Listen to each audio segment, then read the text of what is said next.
It is Friday, July 21st. I am back, and you'll notice that John is not here. John is in Jackson Hole fishing with some buddies, and that's great. We hope he does exceptionally well. And we have E.J. O'Keefe here, and he was here last week with Liz. Good to be back. It's good to have you. Good to see you. I think we the question of the week on our Friday show was one I think we'd love to talk about right here, and that is we've been headed towards a recession really over the last several months. Why aren't we there yet, or are we going to be able to avoid that recession? What do you think, EJ?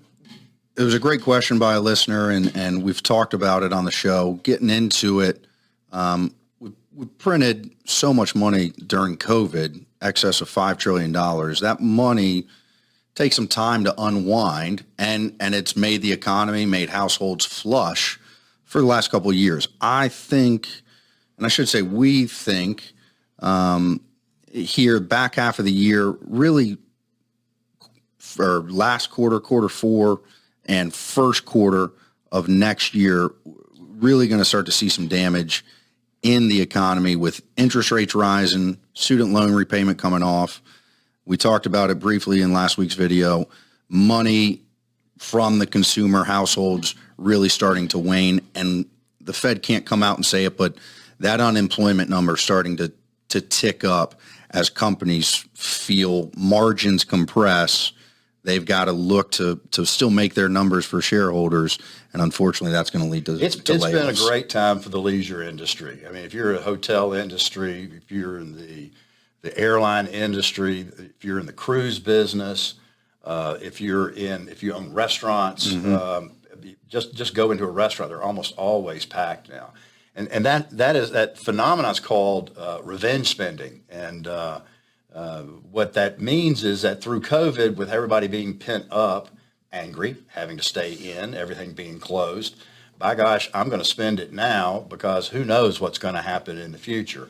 And to the tune of over $1 trillion of credit card debt, which is an all-time record.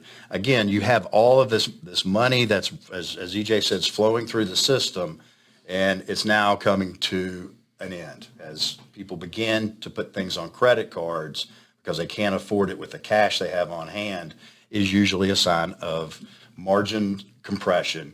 And the companies are, for shareholders, are to get profits. And one of the ways you get profits is you begin to lay people off. And unfortunately, I think that's coming fourth quarter, first quarter of next year. Then the question really is, how deep is this recession and how hard a landing is it going to be? And we can't really answer that yet. We have an administration that's not completely transparent, so it's really hard to get real data that I'm confident about.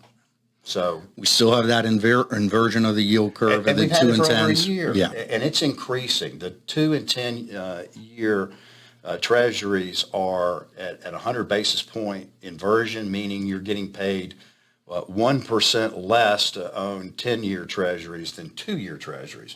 And the same really is occurring in the short-term treasuries that we're utilizing in your portfolio. Either we're using SGov, which is an ETF that has treasuries in it, or we're buying them outright, and the 3-month treasuries are paying right at the same amount as a 6-month treasury. So it's happening even on the short end. And of course, it is happening on the long end. So I think we've got a rocky road ahead. We just hope that we can put that plane down without having the nose hit the ground. So that's kind of where we are. John will not be here again next week. Liz will be sitting in that chair, and we look forward to hearing what she has to say. But everybody have a great weekend, and always remember, it's your money. And your money matters. We'll talk to you soon.